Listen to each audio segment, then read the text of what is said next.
जय बजरंगबली। कैसे हैं आप सब लोग? आशा करते हैं कि आप सब स्वस्थ होंगे। कथा शुरू करते हैं। एक बार नैमिषारण्य तीर्थ में 88,000 मुनियों ने एकत्र होकर पुराणों के ज्ञाता श्री सूत जी से पूछा कि हे महामुनि, आपने हमें अनेक पुराणों की कथा सुनाई है। अब कृपा करके आप हमें ऐसा व्रत और कथा बताएं जिसके करने से संतान की प्राप्ति हो तथा मनुष्यों के रोग, शोक, अग्नि, सर्व सुख आदि का भय दूर हो, क्योंकि कलयुग में सभी जीवों की आयु बहुत कम है। फिर इस पर उन्हें रोग चिंता के कष्ट लगे रहेंगे, तो फिर वे श्री हरि के चरणों में अपना ध्यान कैसे लगा सकेंगे? श्री सूत जी बोले कि हे मुनियों, आपने लोक कल्याण के लिए बहुत ही उत्तम प्रश्न पूछा है। एक बार युधिष्ठिर ने भगवान श्री कृष्ण जी से लोक कल्याण के लिए यही प्रश्न किया था।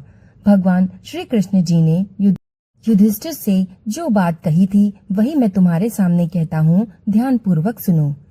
एक समय पांडवों की सभा में श्री कृष्ण जी बैठे हुए थे। तब युधिष्ठिर ने भगवान श्री कृष्ण जी से प्रश्न किया कि हे प्रभु, आपने मुझे अनेकों कथाएं सुनाई हैं। कृपया करके आज ऐसा व्रत और कथा सुनाएं जिसके करने से मनुष्य के रोग और चिंता का भय समाप्त हो जाए और उसको पुत्र की प्राप्ति हो। हे प्रभु, बिना पुत्र के जीवन व्यर्थ है। पुत्र के बिना मनुष्य नरकगामी होता है।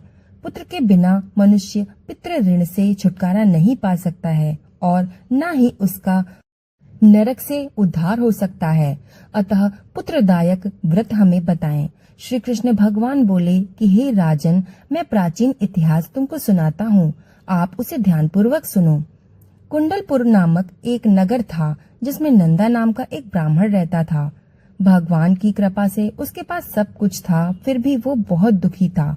इसका कारण ये था कि ब्राह्मण की स्त्री सुनंदा की कोई भी संतान नहीं थी। सुनंदा पतिव्रता थी, भक्ति पूर्वक श्री हनुमान जी की आराधना करती थी। मंगलवार के दिन व्रत करके अंत में भोजन बनाकर हनुमान जी का भोग लगाने के बाद ही स्वयं भोजन करती थी। एक बार मंगलवार के दिन ब्राह्मणी गृह कार्य की अधिकता के कारण हनुमान जी को भोग नहीं लगा सकी, तो इस पर उसे बहुत दुख हुआ। उसने कुछ भी नहीं खाया और अपने मन में प्रण किया कि अब तो अगले मंगलवार को ही हनुमान जी का भोग लगाकर अन्न जल ग्रहण करूंगी। ब्राह्मणी सुनंदा प्रतिदिन भोजन बनाती, श्रद्धा पूर्वक अपने पति को खिलाती, परंतु स्वयं भोजन नहीं करती और मन ही मन श्री हनुमान जी की आराधना करती थी। इस प्रकार 6 दिन गुजर गए और ब्राह्मणी सुनंदा अपने निश्चय के अनुसार भूखी प्यासी और निराहार रही। अगले मंगलवार को ब्राह्मणी सुनंदा प्रातःकाल ही बेहोश होकर गिर पड़ी।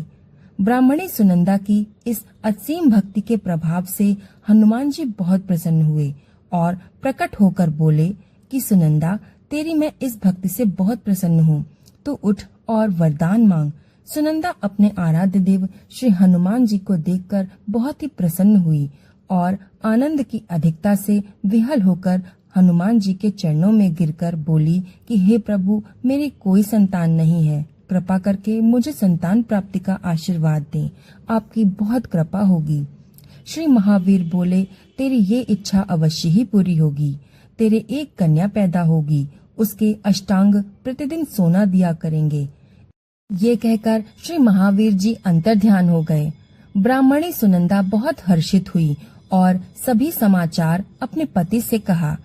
ब्राह्मण देव कन्या का वरदान पाकर बहुत दुखी हुए, किंतु सोना मिलने की बात से वो बहुत प्रसन्न हुए।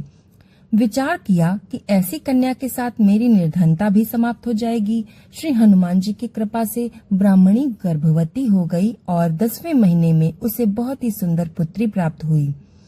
ये बच्ची अपने पिता के घर में ठीक उसी प्रकार बढ़ने लगी जिस प्रकार शुक्ल पक्ष का चंद्रमा बढ़ता है। 10वें दिन ब्राह्मण ने उस बालिका का नामकरण संस्कार कराया। उसके कुल पुरोहित ने उस बालिका का नाम रत्नावली रखा। क्योंकि ये कन्या सोना प्रदान करती थी, इस कन्या ने पूर्व जन्म में बड़े ही विधान से मंगलवार का व्रत किया था। रत्नावली का अष्टांग बहुत सा सोना देता था। उस सोने से नंदा ब्राह्मण बहुत ही धनवान हो गए। अब ब्राह्मणी भी बहुत अभिमान करने लगी थी। समय बीतता रहा और रत्नावली अब 10 वर्ष की हो चुकी थी। एक दिन जब नंदा ब्राह्मण प्रसन्न चित्त था, तब सुनंदा ने अपने पति से कहा कि मेरी पुत्री रत्नावली अब विवाह के योग्य हो गई है, इसलिए आप कोई सुंदर तथा योग्य वर देकर इसका विवाह कर दें। ये सुनकर ब्राह्मण बोला, अभी तो रत्नावली बहुत छोटी है। तब ब्राह्मणी बोली कि शास्त्रों की आज्ञा है कि कन्या 8वें वर्ष में गौरी, 9वें वर्ष में राहिणी, 10वें वर्ष में कन्या और इसके पश्चात रजस्वला हो जाती है। गौरी के दान से पाताल लोक की प्राप्ति होती है, राहिणी के दान से वैकुंठ लोक की प्राप्ति होती है और कन्या दान से इंद्रलोक के सुखों की प्राप्ति होती है। अगर हे पतिदेव रजस्वला का दान किया जाता है तो घोर नरक की प्राप्ति होती है। इस पर वो ब्राह्मण बोला कि अभी तो रत्नावली मात्र 10 वर्ष की ही है और मैंने तो 16-16 साल की कन्याओं के विवाह कराए हैं, अभी जल्दी क्या है। तब ब्राह्मणी सुनंदा कहने लगी, आपको तो लोभ अधिक हो गया है लगता है। शास्त्रों में कहा गया है कि माता पिता और बड़ा भाई रजस्वला कन्या को देखते हैं तो वे अवश्य ही नरकगामी होते हैं। तब ब्राह्मण बोला कि अच्छी बात है, कल मैं अवश्य ही योग्य वर की तलाश कर अपना दूत भेजूंगा। दूसरे दिन ब्राह्मण ने अपने दूत को बुलाया और आज्ञा दी कि जैसी मेरी बेटी सुंदर है वैसा ही सुंदर वर उसके लिए तलाश करो। दूत अपने स्वामी की आज्ञा पाकर निकल पड़ा। पंपई नगर में उसने एक सुंदर लड़के को देखा। ये बालक एक ब्राह्मण परिवार का बहुत ही गुणवान पुत्र था। इसका नाम सोमेश्वर था। दूत ने इस सुंदर व गुणवान ब्राह्मण के पुत्र के बारे में अपने स्वामी को पूरा बताया। ब्राह्मण नंदा को भी सोमेश्वर अच्छा लगा और फिर शुभ मुहूर्त में विधि पूर्वक कन्यादान करके ब्राह्मण और ब्राह्मणी संतुष्ट हुए। परंतु ब्राह्मण के मन में लोभ समाया हुआ था। उसने कन्यादान तो कर दिया पर वो बहुत ही खिन्न भी था। उसने विचार किया कि रत्नावली तो अब चली जाएगी और मुझे इससे जो सोना मिलता था वो अब नहीं मिलेगा। मेरे पास जो भी धन था वो सारा इस विवाह में खर्च हो गया। जो कुछ भी शेष बचा है वो भी कुछ दिनों में समाप्त हो जाएगा। मैंने तो इसका विवाह करके बहुत ही भूल कर दी। अब ऐसा कोई उपाय बताओ कि रत्नावली मेरे घर में ही बनी रहे, अपने ससुराल न जाए।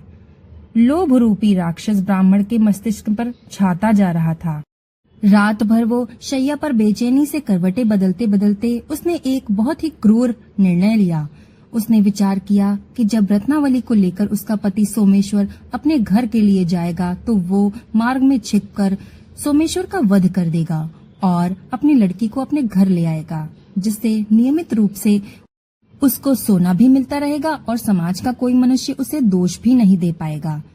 प्रातःकाल हुई तो नंदा और सुनंदा ने अपने जमाई तथा लड़की को बहुत सारा धन देकर विदा कर दिया। सोमेश्वर अपनी पत्नी रत्नावली को लेकर ससुराल में अपने घर की तरफ चल दिया। ब्राह्मण नंदा महालोभ के वशीभूत होकर अपनी मति खो चुका था। पाप पुण्य को उसे विचार नहीं आ रहा था। अपने भयानक व क्रूर निर्णय को कार्य रूप देने के लिए उसने अपने दूत को मार्ग में अपने जमाई का वध करने के लिए भेज दिया था, ताकि रत्नावली से प्राप्त होने वाला सोना उसे ऐसे ही हमेशा मिलता रहे और वो कभी निर्धन न हो। ब्राह्मण के दूत ने अपने स्वामी की आज्ञा का पालन करते हुए उसके जमाई सोमेश्वर का मार्ग में ही वध कर दिया। समाचार प्राप्त कर ब्राह्मण नंदा मार्ग में पहुंचा और रुदन करती अपनी पुत्री रत्नावली से बोला कि हे पुत्री, मार्ग में लुटेरों ने तेरे पति का वध कर दिया है। भगवान की इच्छा के आगे किसी का वश नहीं चलता। अब तू घर चल, यहाँ पर ही रहकर शेष जीवन व्यतीत करना। जो भाग्य में लिखा है वही होगा। अपने पति की अकाल मृत्यु से रत्नावली बहुत दुखी हुई। करुण क्रंदन व रुदन करते हुए वो अपने पिता से बोली कि हे पिताजी, इस संसार में जिस स्त्री का पति नहीं उसका जीना व्यर्थ है। मैं अपने पति के साथ ही अपने शरीर को जला दूंगी और सती होकर अपने इस जन्म को, माता पिता के नाम को तथा सास ससुर के यश को सार्थक करूंगी। ब्राह्मण नंदा अपनी पुत्री रत्नावली के वचन सुनकर बहुत ही दुखी हुआ और विचार करने लगा कि मैंने व्यर्थ ही जमाई का वध करके ये पाप अपने सिर ले लिया। रत्नावली तो उसके पीछे अपने प्राण तक देने को तैयार है। मेरा तो दोनों तरफ से मरण हो गया। धन तो अब मिलेगा नहीं और जमाई वध के पाप के फल स्वरूप यम यातना भी भुगतनी पड़ेगी। ये सोचकर वो बहुत दुखी हुआ। सोमेश्वर की चिता बनाई गई।